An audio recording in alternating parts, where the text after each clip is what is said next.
নমস্কার। বেদান্ত দর্শন ফেসবুক পেজে সকল ভক্ত বন্ধুদের সাদর আহ্বান জানাই। এখন আমাদের প্রথম পর্ব, কেননা তুমুল বৃষ্টি, এত বৃষ্টির কারণে আমাদের নির্দিষ্ট সময় শুরু করতে পারা গেল না। আমরা সবাই গঙ্গার ধারে অপেক্ষা করছি। শ্রী আছে আমার সঙ্গে, আরো অনেকেই আছে আমাদের সঙ্গে, সবাই আছে। এই যে শুভ্রা আছে, রূপশ্রী আছে,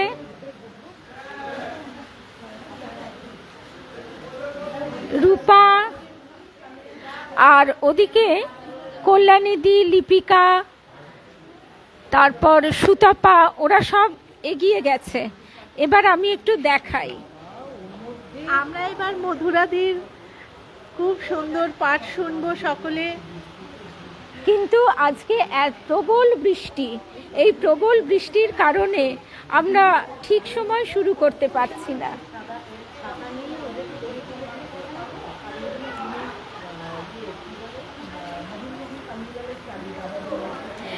বুঝতেই পারছি সবাই অধীর অপেক্ষায় বসে আছে, আমরাও বসে আছি, কিন্তু এখানে প্রবল বৃষ্টি। সেই বৃষ্টির কারণে আমরা কিছুতেই শুরু করতে পারছি না।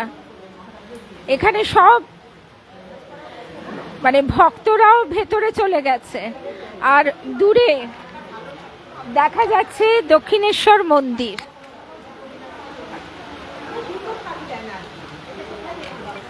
দক্ষিণেশ্বর মন্দির, হ্যাঁ রুমাদি, আমি তো খুব দুঃখিত। এখানে এত বৃষ্টি, আমরা কিছুতেই শুরু করতে পারছি না। এখনো জোয়ারও আসেনি, যে কারণে আমাদের আরো দেরি হচ্ছে।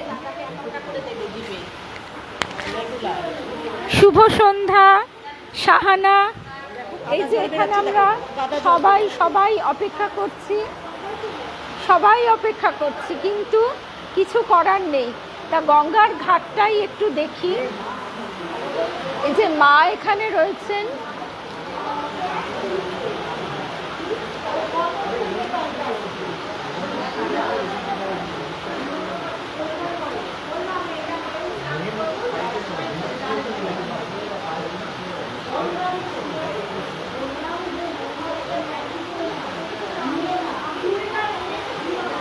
গঙ্গা স্নানে যারা এসেছেন তারা সবাই কিন্তু অপেক্ষা করছেন। এত বৃষ্টি যে কারোর পক্ষে সম্ভব হচ্ছে না। একদম রুমাদি, আমার খুব খারাপ লাগছে, কিন্তু কিচ্ছু করার নেই। প্রবল বৃষ্টি। আমাদের সম্ভবত মহুয়ার বাড়িতে বসেই পাঠ শুনতে হবে। এই দেখো কি প্রচন্ড বৃষ্টি পড়ছে। এই কাবেরী, তোমার কথাও একটু আগেই ভাবছি যে হ্যাঁ রেণুকাদি, খুব খুব ভালো লাগছে তুমি আছো। শুভ্রাদি, আমাদের এখানে শুভ্রা আছে। যারা চান করবে তারা সবাই বসে আছে। ওই দেখো সব হাত নাড়ছে।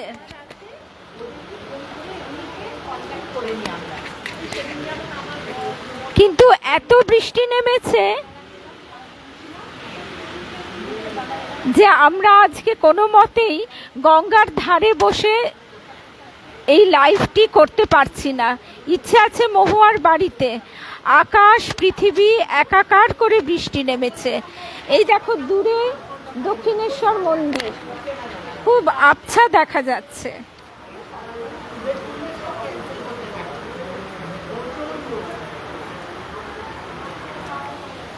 উত্তরপাড়া মহুয়ার বাড়ির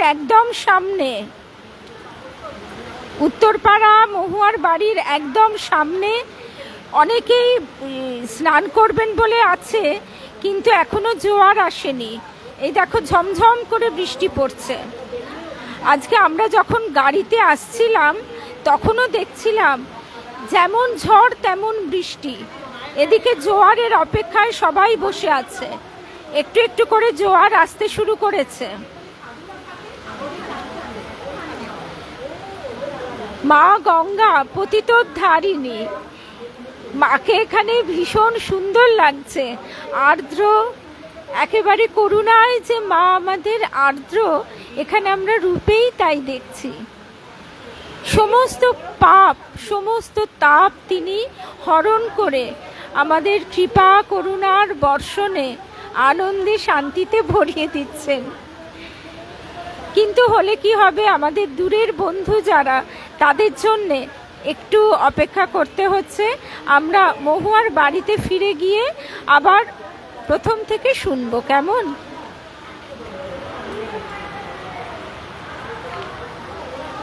দেখো না, এখনো তো সবাই জলের ধারে বসে আছে, জোয়ার আসেনি বলে জলে নামতে পারছে না।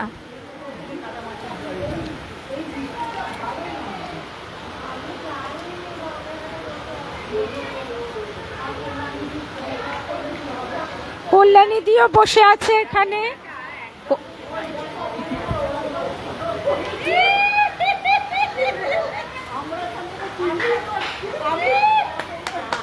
কল্যাণী দি আছে, শ্রী আছে, সবার আনন্দ দেখো। মা বলতেন না, আমার একটু গঙ্গা বাই আছে।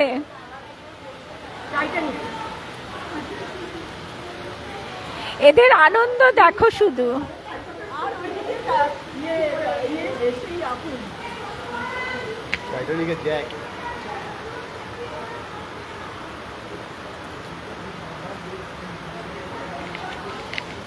বলছি পারমিতা, এটা হচ্ছে উত্তরপাড়া, মহুয়ার বাড়ি একদম উত্তরপাড়া শুরু হচ্ছে।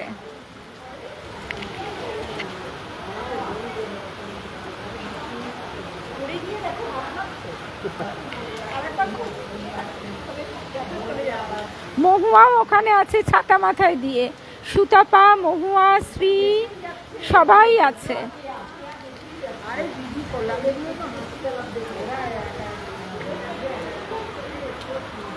রেণুকা দি অনেক ভালোবাসা জানো। হ্যাঁ, পোজ দিচ্ছে টাইটানিক।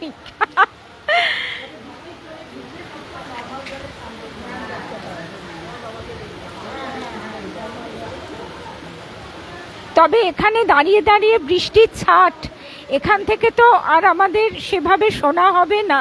আমরা বাড়ি ফিরে গিয়ে মায়ের কাছে বসে মহুয়া ঠাকুর ঘরে একটু পরেই শুনবো, কেমন? তাহলে এখন শেষ করি। জয় মা গঙ্গা পতিতোদ্ধারিণী। মা বলতেন না, আমার গঙ্গা বাই। মা সব সময় গঙ্গা দর্শন করতেন।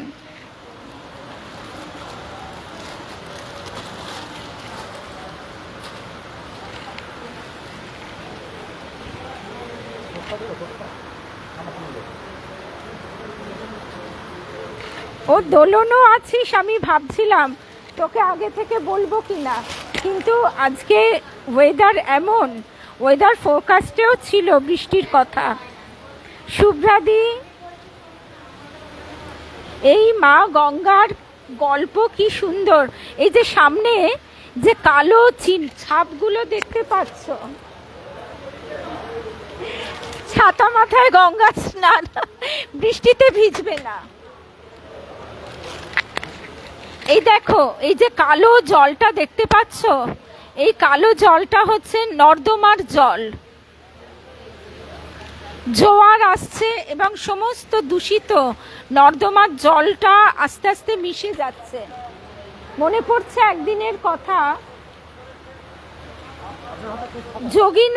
যোগিন মা মাকে সবসময় বোধহয় মানতে পারতেন না, ঠাকুরকে মানতেন, কিন্তু মা তখন অনেক গয়নাগাটি পরতেন কিনা। তা ঠাকুর সেদিন ঘাটের কাছে গেছেন, দক্ষিণেশ্বর, ঠিক উল্টো দিকেই দক্ষিণেশ্বর।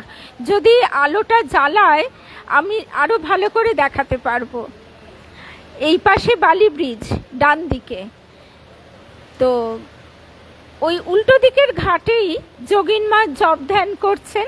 ঠাকুর এসে বলছেন, ওগো দেখেছো কি ভেসে যাচ্ছে? যোগিন মা বলছেন, হ্যাঁ, নারী ভুঁড়ি জড়ানো একটা বাচ্চার মৃতদেহ, আর তার মধ্যে বোধহয় কাক, পাখি, চিল, শকুন বসে আছে। তখন মাকে, যোগীন মাকে ঠাকুর বলছেন যে তাতে কি গঙ্গা অপবিত্র হয়? গঙ্গায় কত নোংরা ভেসে যায়, কিন্তু গঙ্গা কখনোই অপবিত্র হয় না। তেমনি ওকে জানবে, ও গঙ্গার থেকেও পবিত্র। এই যে দেখো সামনে কিরকম নোংরা জল, পুরো কালো ছায়াটা বুঝতে পারা যাচ্ছে। আমাদের দেবীমাও এই কথাই বলতেন। দেবীমাও বলতেন যে গঙ্গায় তো কত নর্দমার জল, কত নোংরা জল মেশে, তখন কি আর তাকে আলাদা করা যায়? সেও গঙ্গা জল হয়ে যায়। ঠিক তেমনি আমাদের অতীতের কথা না ভেবে আমরা মাকে ধরেছি, মায়ের চরণ স্পর্শ করেছি। মা তো বলছেন ছায়া ও কায়া সমান, ঠাকুরের চরণ স্পর্শ করেছি, তাহলে আমাদের আর পাপ কোথায়? মা যেমন দু হাতে সেই সমাজের চোখে পতিতা মেয়েটিকে তুলে ধরে উদ্বোধনের বাড়িতে বলছেন, ঠাকুরের কাছে যখন এসেই পড়েছ তখন আর কান্না কেন মা, যাও ঠাকুরের কাছে হাসি মুখে যাও। আবার সেই স্বামীজির কথাও মনে পড়ে যায়। স্বামীজি বেলুড় থেকে আসছেন মায়ের কাছে উদ্বোধনের বাগবাজারের বাড়িতে, সঙ্গে হরি মহারাজ, স্বামী তুরীয়ানন্দ। স্বামীজি দুই হাতে আঁচলা ভরে গঙ্গা জল পান করছেন, মাথায় দিচ্ছেন। হরি মহারাজ বলছেন, ভায়া এ কি করছো, ঠান্ডা লেগে যাবে যে।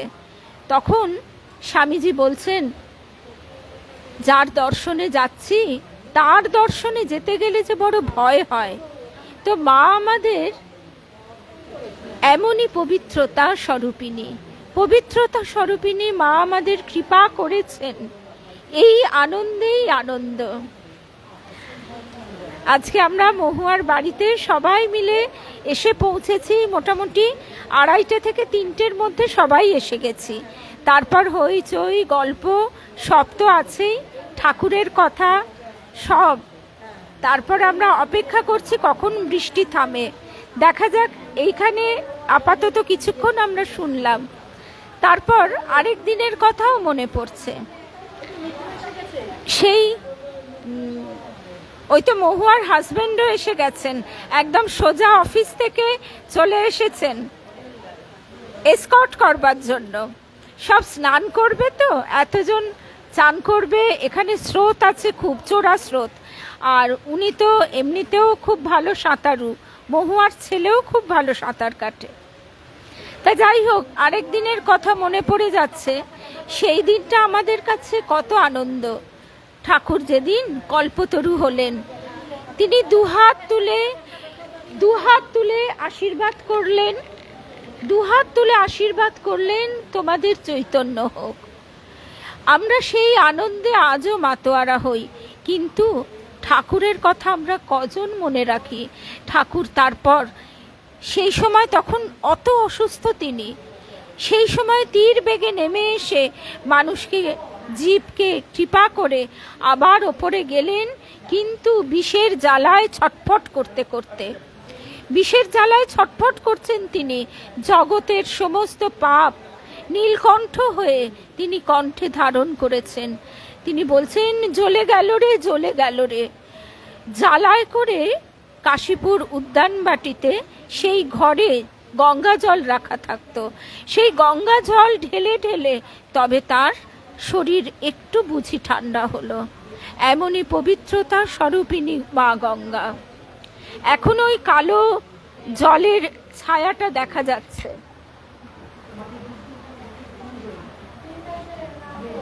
ঠিক এইভাবে আমাদের মনের মালিন্য মা আমাদের করুণা করে, অহৈতুকী করুণার দ্বারা তার বক্ষে টেনে নিচ্ছেন। আজকে দশহরা, দশহরা মানে মা আমাদের 10টি পাপ হরণ করেন, কায়িক, বাচিক, মানসিক। কায়িক 3টি, বাচিক 4টি, আর মানসিক 3টি। এই বিস্তারিত প্রসঙ্গটি আমরা পরে শুনব। আর মায়ের আরেকটি কথা, মা বলতেন না আমার গঙ্গা বাই, তাই বেলুড়ে আমরা দেখি সব মন্দিরগুলি বিভিন্ন দিকে হলেও মায়ের মন্দিরটি কিন্তু গঙ্গামুখী। মা একদম সব সময় গঙ্গার দিকে চেয়ে বসে আছেন। মাই তো স্বয়ং গঙ্গা। বাগবাজারে উদ্বোধনের বাড়িতে সেই ঘটনাটি মনে পড়ছে। সেই রাধুনী ব্রাহ্মণী, সে কুকুর ছুঁয়ে ফেলেছে রাস্তায়। রাস্তায় কুকুর ছুঁয়ে ফেললে তখন ভয়ঙ্কর একটা অশুচি বোধ হতো। তা তিনি তখন গঙ্গা স্নানে যাবার জন্য বড্ড ব্যস্ত হচ্ছেন।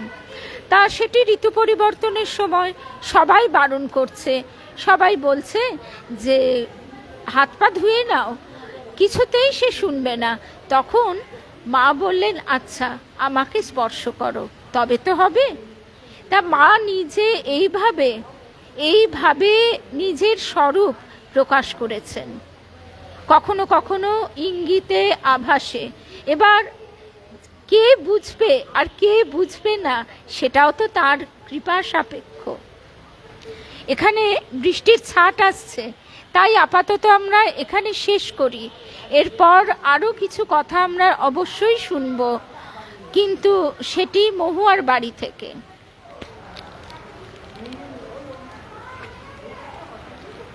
এই বাকিটা কি এখানেই বলে নেব, এখানে বসে? আচ্ছা, সবাই বলছে আমরা এখানে গঙ্গার ধারে বসতে পারবো না, কিন্তু এখানে বসে যদি আমরা একটু এই প্রসঙ্গ শুনি। এখান থেকে তো গঙ্গা দর্শনই হচ্ছে, মন্দিরও খুলে গেছে। চলো আমরা তাহলে একটু মায়ের মন্দির দর্শন করে আসি। এটা ধরো, হাতে রাখো, ফোন আছে।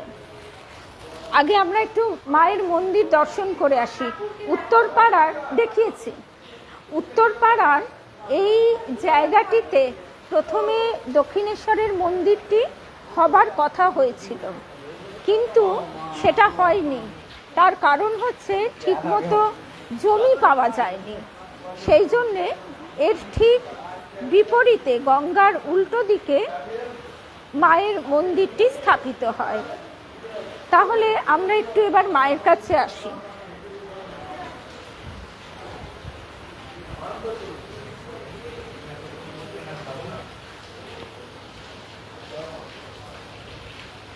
ঠাকুর একেবারে আলো করে বসে আছেন, আর তারপরেই দেখো পতিতোদ্ধারিণী গঙ্গে।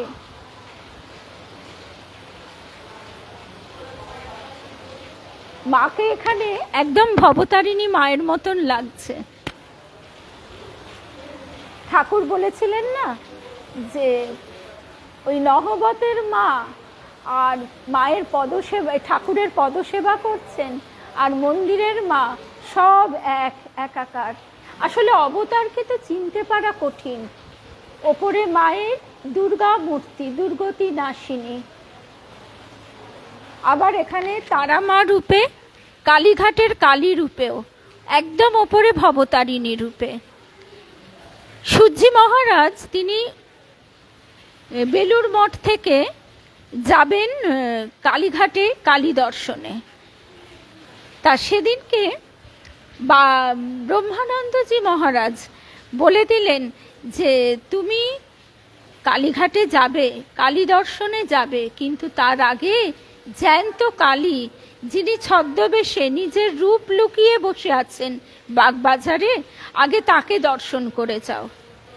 সূর্যি মহারাজ স্বামী নির্বাণানন্দজি তিনি এলেন। শরৎ মহারাজ সব কথা শুনে স্মিত মুখে বললেন যাও, ওপরে যাও। আর মা সব কথা শুনে হাসি মুখে বললেন ও ঠিকই বলেছে। এইভাবে হঠাৎ হঠাৎ কখন কিভাবে মা যে নিজেকে প্রকাশ করতেন সে তো আমরা জানি না। তবে এটি আমাদের মায়ের অশেষ কৃপা যে আমরা মাকে জগন্মাতা, আদ্যা শক্তি মহামায়া রূপে ধারণা করতে পারছি। এইখানেই কথা ছিল দক্ষিণেশ্বর মন্দিরটি হবার। কিন্তু ওই জমি জায়গার নানা রকম চক্করে পড়ে সেটি আর হয়নি।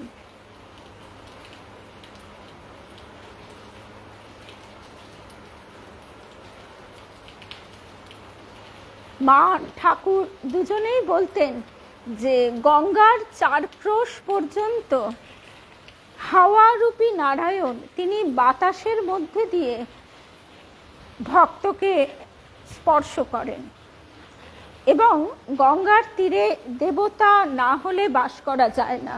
অর্থাৎ যারা সত্য গুণের অধিকারী তারাই গঙ্গার তীরে বাস করতে পারে।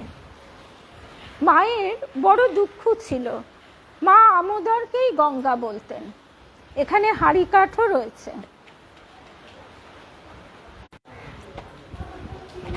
মা আমোদরকেই গঙ্গা বলতেন। তা যখন ঠাকুর প্রকট লীলা শেষ করেছেন, তারপরে ঠাকুরের প্রকট লীলা শেষের পর মা কামারপুকুরে গেছেন। কামারপুকুরে গিয়ে মায়ের খুব মন খারাপ করছে সেদিন। আচ্ছা এই সুতাপার ছাতাটা খেয়াল রেখো।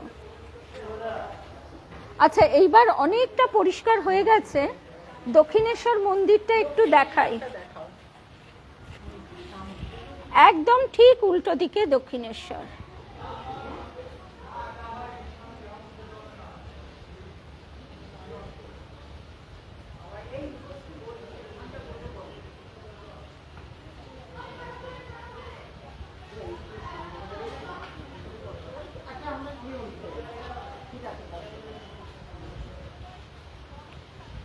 এইখানে ঠাকুর কতদিন গঙ্গায় নেবে বসে থাকতেন।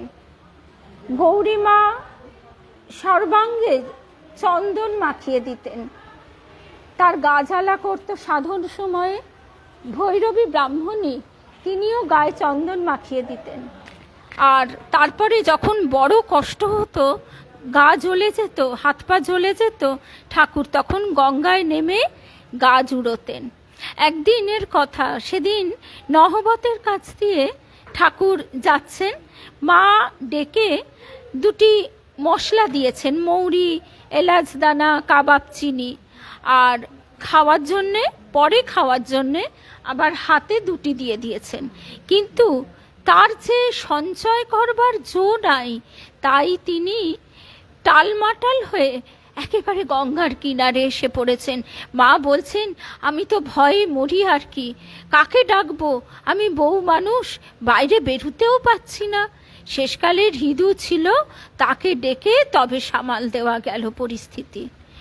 ঠাকুর বলছেন তার যে সঞ্চয় করবার এতটুকু জো নাই, তাই হাতে পরে খাওয়ার জন্য যে মশলাটুকু দিয়েছেন তাতেই তার ওই রকম অবস্থা, প্রায় গঙ্গায় ডুবে যাচ্ছিলেন আর কি। গৌরীমাও কিন্তু শারদেশ্বরী আশ্রমে ঠিক একই বিধান দিয়েছেন। এখানে প্রতিদিন যা প্রসাদ হয় সব দিয়ে দেওয়া হয় ভক্তদের। সঞ্চয় করবার কোনো উপায় নেই। মায়েরা বলেন, আমাদের সঞ্চয় নেই ঠিকই, কিন্তু ঠিক চলে যায় স্বয়ং জগন্নাথ, স্বয়ং জগৎপতি নারায়ণ তাদের স্বামী, তাই তাদের কোনো কিছুরই অভাব হয় না। আড়ম্বরও যেমন নেই, তেমনি অভাবও নেই। তা সেই দিনের কথা, আবার একটি কি সুন্দর স্টিমার আসছে।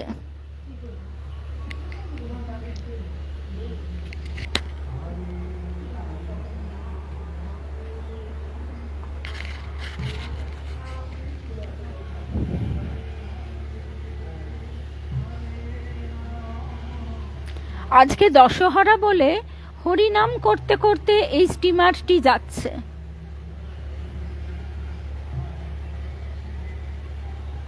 দূর থেকে হরিনাম ভেসে আসছে।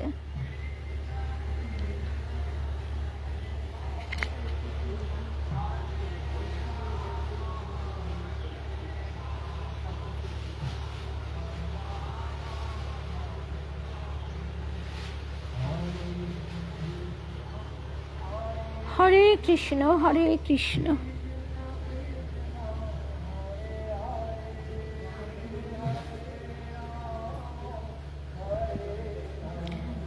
আমি বুঝতে পারছি না আমাদের ভক্ত বন্ধুরা শুনতে পাচ্ছেন কি না, কিন্তু অপূর্ব হরিনাম করতে করতে ভক্ত দল চলে গেলেন।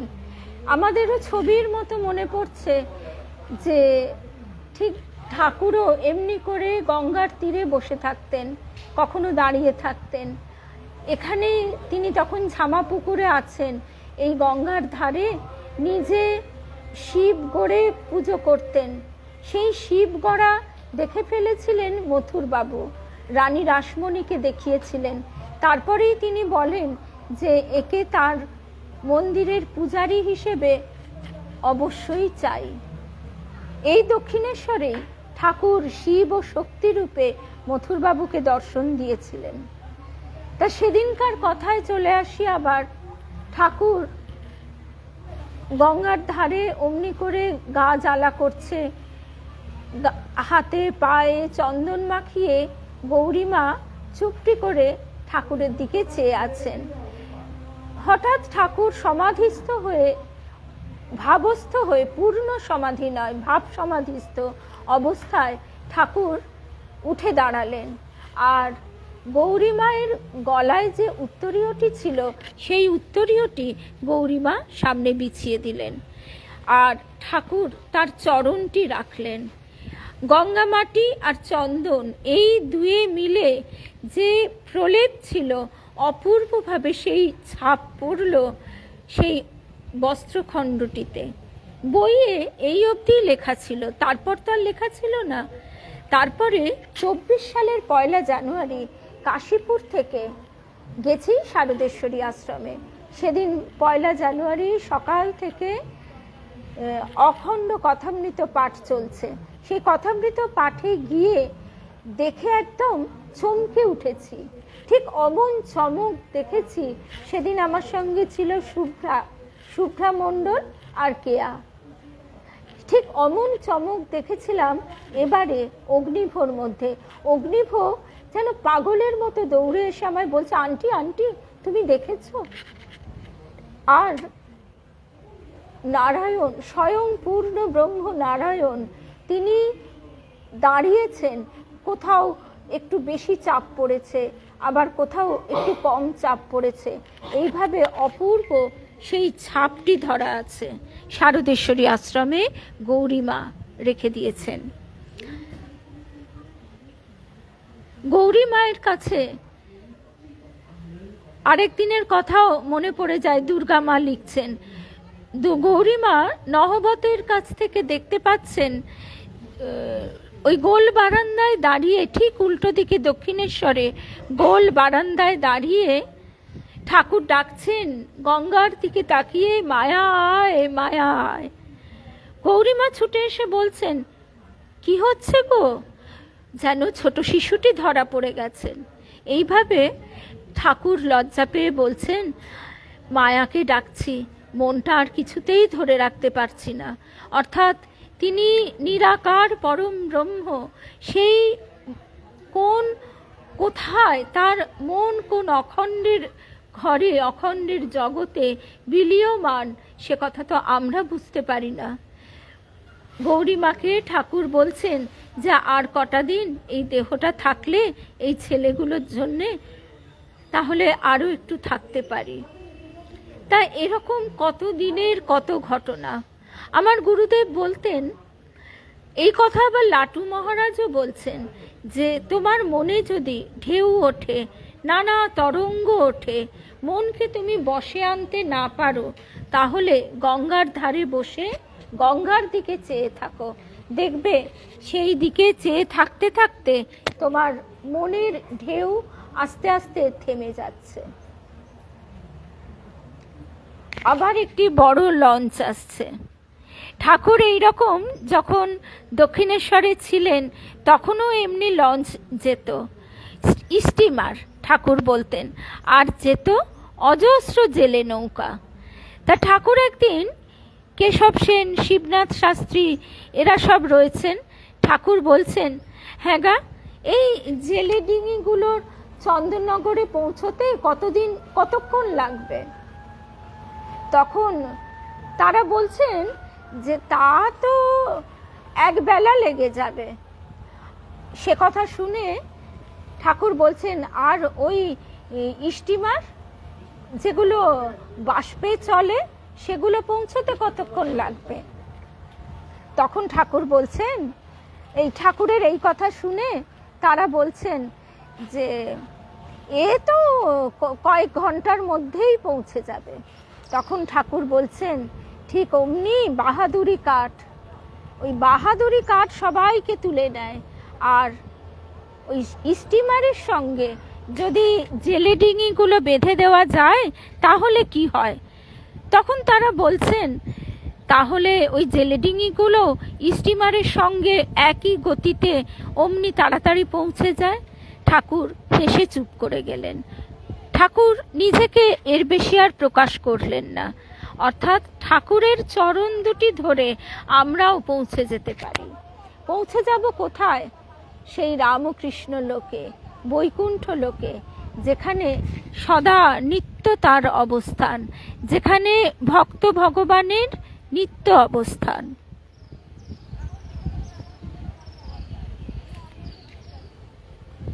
দক্ষিণেশ্বরের মন্দিরের আলোগুলো একটু একটু করে জ্বলে উঠছে, আর সূর্যাস্তের গোধূলি বেলার রাঙা আলো আবছা হয়ে ছড়িয়ে পড়ছে গঙ্গার বুকে। আর জোয়ারও আসতে শুরু করেছে, জলের রঙও বদলে যাচ্ছে, হালকা নীল। কৃষ্ণ বললেই যেমন আমাদের মনে পড়ে যায় যমুনার কথা, তেমনি শ্রী রামকৃষ্ণ বললেই মনে পড়ে যায় গঙ্গার কথা। মা যেমন বলতেন, আমার গঙ্গাবাই, ওই আমোদরকেই তো মা গঙ্গা বলে ভালোবাসতেন। তা সেই দিনের কথা তখন বলতে বলতে আবার ভুলে গিয়েছিলাম, সেই কথাটা মনে পড়ছে। ঠাকুরের প্রকট লীলা সমাপন হয়েছে, মা তখন কামার পুকুরে একাকী। আস্তে আস্তে জলের ঢেউ বাড়ছে।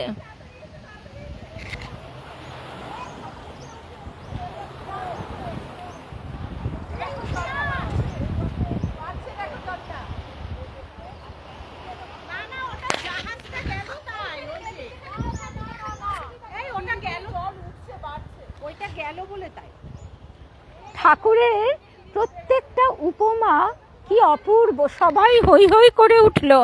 জলের ঢেউ, জল বাড়ছে, জল বাড়ছে। আসলে তা নয়, ব্যাপারটা সেই ঠাকুরেরই কথা। ঠাকুর বলতেন যে বড় জাহাজ চলে গেলে পাড়ে প্রথমে টেরটি পাওয়া যায় না, তারপরে অনেক পরে ঢেউ ছলাৎ ছলাৎ করে। ঠিক সেই রকম এখনো এমন ঢেউ এলো যেন মনে হলো বান আসছে।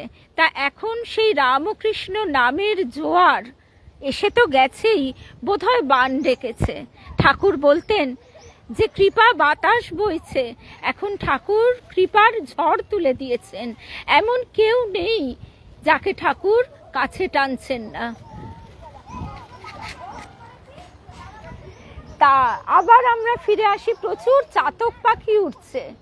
ঠাকুর বলতেন যে বৃষ্টির জল ছাড়া চাতক পাখি আর অন্য কোনো জল খায় না। তা স্বামীজি একবার বলছেন যে না, আমি দেখেছি তারা অন্য জলও খায়। ঠাকুর বলছেন, ওরে ভালো করে দেখগে যা। তারপর দেখা গেল সেগুলো চামচিকা। তা এখন কিন্তু এগুলো সব ওই চাতক পাখি উঠছে।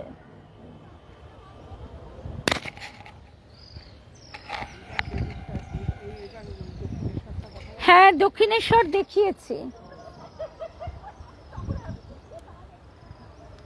তারপরে ঠাকুরের ওই কথাটিতে আর কিছুতেই আসতে পারছি না, মায়ের কথায় চলে আসি। মায়ের কিরকম অপূর্ব দর্শন, দুটি দর্শন।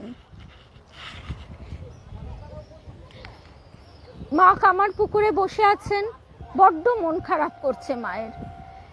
হঠাৎ মা দেখছেন যে ওই কামার পুকুরের যে ঘরগুলো, ঠাকুরের ঘর, তার পিছনের যে রাস্তা, সেই রাস্তা দিয়ে থ্যাংক ইউ শুভ্রা আবার বসবার জন্য একটা পেপার এনে দিল। এই কাগজগুলো দিও তো। মা দেখছেন এই ঠাকুরের ঘরের পিছনে, তখন তো বাউন্ডারি ওয়াল নেই, তখন সেখানে খোলা, সবই খোলা। মা দেখছেন দাওয়ায় বসে বসে যে ঠাকুর আসছেন, ঠাকুরের পিছনে অনেক লোক, স্বামীজি, আরও কত কত লোক। তারপরে মা অবাক হয়ে দেখছেন যে ঠাকুরের শ্রীচরণ থেকে গঙ্গার জল একেবারে উচ্ছ্বসিত হয়ে বেরিয়ে আসছে, একেবারে ঝলকে ঝলকে, দমকে দমকে সেই জল উৎসারিত হয়ে বয়ে চলেছে। মা দেখে আনন্দে স্তম্ভিত হয়ে, গঙ্গা পূজায় শ্বেত পুষ্প লাগে, কিন্তু মায়ের কাছে তখন আর অন্য ফুল ছিল না। মা তাই মুঠো মুঠো লাল জবা ফুল দিয়ে পূজা করছেন। আসলে গঙ্গা, তিনিই তো সতী, তিনি মহামায়া। মহামায়ার পূজায় লাল ফুল তো অবশ্যই লাগে। আসলে ঠাকুরের পূজায় এই আমাদের বড় আনন্দ, কোনো নিয়ম নেই। মন যখন যা চায় তাকে আকন্দ দিয়ে শিবের সাজেও সাজানো যায়, আবার মাথায় ময়ূরপুচ্ছ দিয়ে, চন্দন করিয়ে, তুলসী দিয়ে ঠাকুরকে কৃষ্ণ সাজানো যায়। কখনো বিল্বপত্রে ঠাকুরকেই কালী রূপে পূজা করা, আবার কখনো তুলসী পত্রে ঠাকুরকেই কৃষ্ণ রূপে পূজা করা। আরেকটি ঘটনা নীলাম্বর বাবুর বাগান বাড়িতে। নীলাম্বর বাবুর বাগান বাড়িতে ঠাকুরের দেহ রক্ষার পর মা বসে আছেন একদম ঘাটের শেষ সীমানায়। হঠাৎ দেখছেন ঠাকুর পিছন থেকে তীর বেগে নেমে এলেন, নেমে এসে গঙ্গায় একেবারে মিশে গেলেন, গঙ্গার জলে মিশে গেলেন ঠাকুর।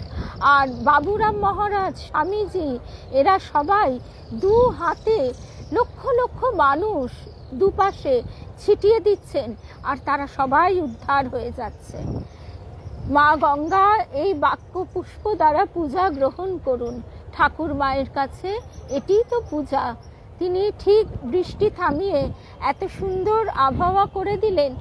এখানে এখন অপূর্ব মলয় বাতাস বইছে। ঠাকুর বলতেন না, যখন মলয় বাতাস বয় তখন কি আর টানা পাখার প্রয়োজন হয়? তেমনি তার প্রতি ভক্তি এলে, প্রেমা ভক্তি এলে আর কোনো অনুষ্ঠানের প্রয়োজন হয় না। তারপরে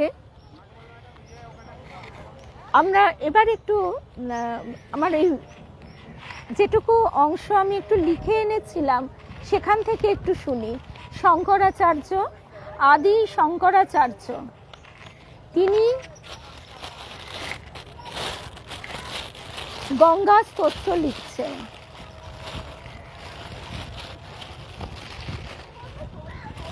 ঠাকুরের বোধহয় ইচ্ছা নেই যে আজকে আমরা ওই কোনো বইয়ের কথা শুনবো।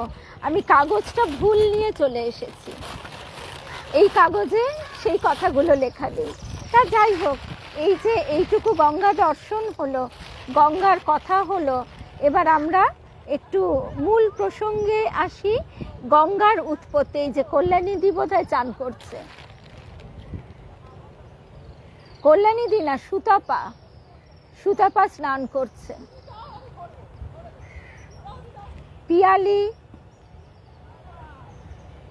পিয়ালি, সুতপা, রূপশ্রী, কল্যাণীদি, শ্রী, লিপিকা, মহুয়া সবাই আছে। আমাদের ভাই মিত্র, তিনি এসেছেন হাত ধরে ডুব দেওয়ানোর জন্য।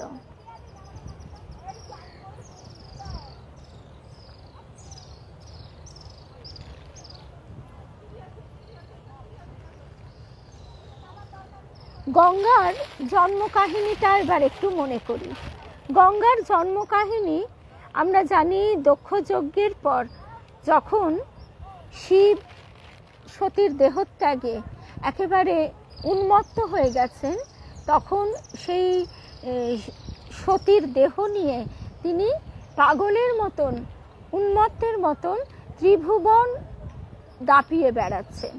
তো এভাবে তো সৃষ্টি থাকে না, সেই জন্য বিষ্ণুর কাছে সবাই দেবতারা প্রার্থনা করলেন যে কিভাবে শিবকে শান্ত করা যায়। সেই জন্য কল্যাণীদি না, খুব একটা লাগেনি। কল্যাণীদি আবার এর মধ্যে একটু পড়েও গিয়েছিল। তো আমরা এরপরে সতী দেহত্যাগ করলে কি হবে? শিব তিনি ধ্যানে সতীকে অনুভব করছেন। ঠিক যেমনটি আমরা ষোড়শী পূজার কথায় শুনি যে পূজ্য ও পূজক দুজনেই সেই ভাব সমাধিতে পরস্পরের সঙ্গে একীভূত হয়ে গেছেন।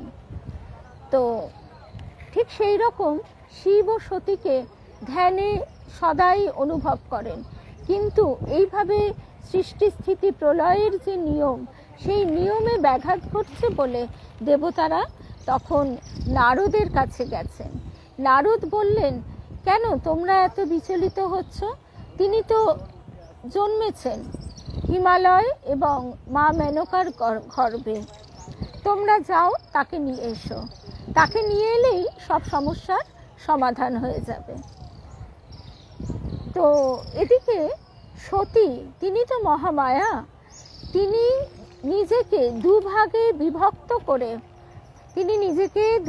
বিভক্ত করে প্রথম গঙ্গা রূপে মা মেনকার গর্ভে রয়েছেন, এবং মা মেনকার গর্ভ হতে যখন তার জন্ম হলো তখন তিনি হিমালয়কে স্বপ্ন দিচ্ছেন অপূর্ব সুন্দরী মাধুর্য মণ্ডিত সে অসাধারণ রূপ।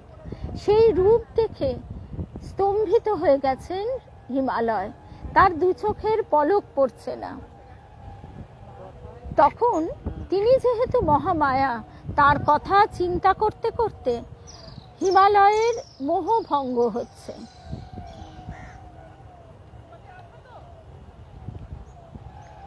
তার কথা চিন্তা করতে করতে হিমালয়ের মোহভঙ্গ হচ্ছে। আর সেই গঙ্গা সতীরই এক রূপ। তিনি যখন জন্মগ্রহণ করলেন সেই সময় মাত্র 4 মাস বয়সেই তিনি অপূর্ব পাণ্ডিত্যপূর্ণ কথায় সকলকে মোহিত করছেন। তা নারদ যখন একথা বললেন তখন দেবতারা বলছে যে হিমালয় তিনি তার কন্যাকে এত স্নেহে এত ভালোবাসা দিয়ে তাকে বড় করছেন, তাকে চোখে হারান, তা তিনি কেন কন্যাকে দিয়ে দেবেন? গঙ্গাকে কি করে আমরা নিয়ে আসব? তখন নারদ বললেন, হিমালয় অত্যন্ত অতিথি পরায়ণ, আপনারা অতিথি রূপে গিয়ে তার কাছে কন্যাকে প্রার্থনা করুন। আর তিনি বদান্য কথার অর্থ হচ্ছে তার কাছে তিনি দেন। যিনি বদান্য তিনি উজাড় করে দেবার পরেও বলেন, তোমার আরো চাই, আরো লাগবে, বলো কি দেব তোমাকে। এইভাবে হিমালয়ের কাছে দেবতারা এসে প্রার্থনা করছেন। তারা বলছেন যে আমরাই দিয়ে থাকি, কিন্তু আজকে আপনার কাছে আপনার কন্যাটিকে প্রার্থনা করতে এসেছি। এবার একটা কথা বলি, গঙ্গার এই রংটি একটু গঙ্গার এই রংটি কিন্তু কোনো ফিল্টারে নয়, একেবারে সন্ধ্যাবেলা গঙ্গার এই অপূর্ব নীল রংটি দেখা যায়। নীলাভ গঙ্গা, ওই যে কৃষ্ণ বলতেই যেমন যমুনার কথা মনে পড়ে, গঙ্গা বলতেই মনে পড়ে শ্রীরামকৃষ্ণ। আর রূপে রূপান্তরে যুগে যুগান্তরে একই লীলা বারবার ঘটে চলেছে। গঙ্গাও তাই মাঝে মাঝে এইরকম নীল বর্ণ ধারণ করেন, কোনো ফিল্টার নয়, শুধু আকাশের ছায়া পড়ে গঙ্গার রংটি কিন্তু এমনই নীল দেখাচ্ছে। তারপরে আমরা যে কথায় ছিলাম, তো দেবতারা এসে স্তুতি করলেন, হিমালয়ের কাছে প্রার্থনা করলেন, এবং হিমালয় ঠিক একই রকমভাবে বদান্যতার সঙ্গে তার কন্যাকে নিবেদন করলেন। তিনি বললেন, আমি তো কন্যাকে যাও বলতে পারি না, সে যদি স্বইচ্ছায় যায় তাহলে আমার বাধা দেবার কিছু নেই।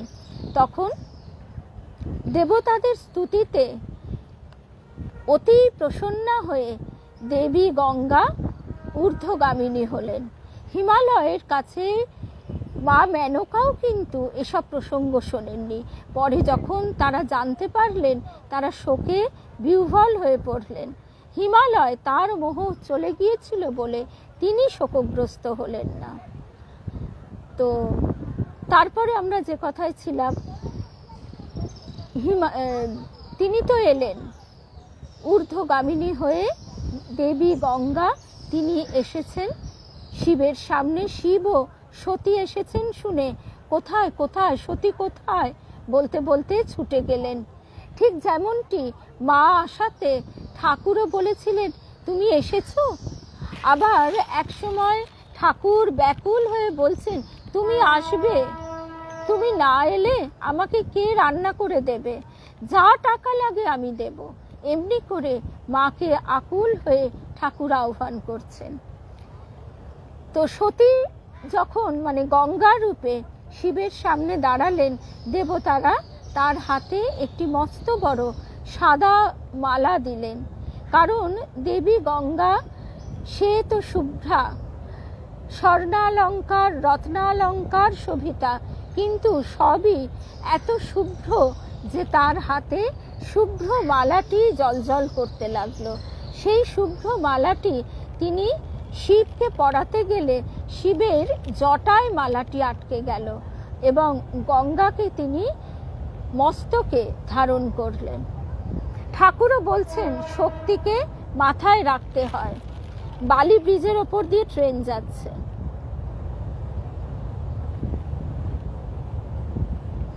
ঠাকুরের সময় এই বালি ব্রিজ ছিল না, আলোর সচল যাতায়াত দেখা যাচ্ছে। তো তারপরে ঠাকুর বলছেন যে শক্তিকে মস্তকে ধারণ করতে হয়। আমরা দেখি কৃষ্ণের মাথায় শিখি পাখা অর্থাৎ মাতৃচিহ্ন, সেটি তিনি মস্তকে ধারণ করে আছেন। তেমনি শিব ও গঙ্গাকে মস্তকে ধারণ করলেন। এই হলো গঙ্গার কাহিনী। আর এক অংশ উমা রূপে জন্ম নিলেন মা মেনকার গর্ভে। উমার কাহিনীও আমরা জানি, অপর্ণা হয়ে তিনি কিভাবে শিবের সাধনা করেছেন, শিবের জন্য তপস্যা করেছেন। তো এই সমস্ত পাপও হারিণী মা গঙ্গার কাছে আজকে আমাদের একান্ত প্রার্থনা, আমাদের সব পাপ থেকে তুমি মুক্ত করো। মা স্বয়ং যে গঙ্গা, একথা আমরা প্রথম দিকেই শুনছিলাম, আবারও তাই স্মরণ করি শ্রী শ্রী মাকে। তিনি গঙ্গা রূপে আমাদের সর্বপাপ হরণ করে আমাদের কাছে টেনে নিচ্ছেন। কায়িক, বাচিক, মানসিক 10টি পাপ জীবের ঘটে থাকে। সেই 10টি পাপ কি? কায়িক হচ্ছে হিংসা, ব্যভিচার, চৌর্য। বাচিক পাপ কি? পৈশূন্য, অর্থাৎ কাউকে পীড়া দিয়ে, কষ্ট দিয়ে কথা বলা। আরেকটি হচ্ছে অপরের দোষ উদ্ঘাটন করা, বাচিক পাপ এইগুলি। আরেকটি হচ্ছে অসম্বদ্ধ প্রলাপ, অর্থাৎ বাজে বকা, হাসি, তামাশা, রস, রঙ্গ, রসিকতা। তারপরে বাইরে থেকে তাকে দেখলে মনে হবে যে সে খুব ভালো, একেবারে শান্ত, সুভদ্র, কিন্তু অন্তরে তার বিবিধ চিন্তা, ব্যভিচারী চিন্তা। এইগুলি হচ্ছে মানসিক পাপ। এইভাবে 10টি পাপের কথা শাস্ত্রে বলা হয়েছে। এই সমস্ত পাপ থেকে তিনি আমাদের রক্ষা করেন, প্রতিদিনই রক্ষা করেন। তবে এই বিশেষ তিথিতে, এই দিনটিতে তিনি রক্ষা করেন বলে এই দিনটিকে দশহরা বলে আমরা বিশেষভাবে পূজা করে থাকি মা গঙ্গার। এরা সবাই খুব আনন্দ করে গঙ্গা স্নান করছে। আমার স্নান করবার সাহস নেই, আর পুত্রেরও বারণ আছে, সেই জন্য আমি একটু গঙ্গা জল মাথায় নিয়ে মা গঙ্গাকে প্রণাম করে ফিরবো। তাহলে আজকে এখানেই শেষ করি, আবার আমাদের দেখা হবে, এরপরে দেখা হবে আগামীকাল।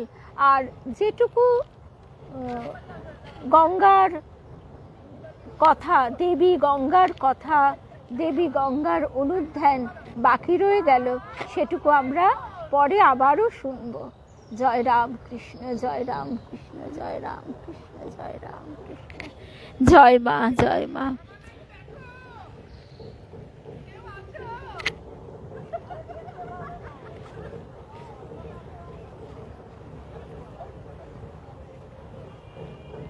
মায়ের কাছে মেয়েদের এই আনন্দই তো তার সঙ্গে আমাদের একাত্মতার এক অপূর্ব নিদর্শন।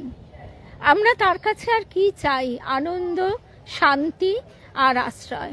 আর গঙ্গার জলটি আবারও দেখাচ্ছি, আকাশের ছায়া পড়ে কিরকম নীলাভ লাগছে।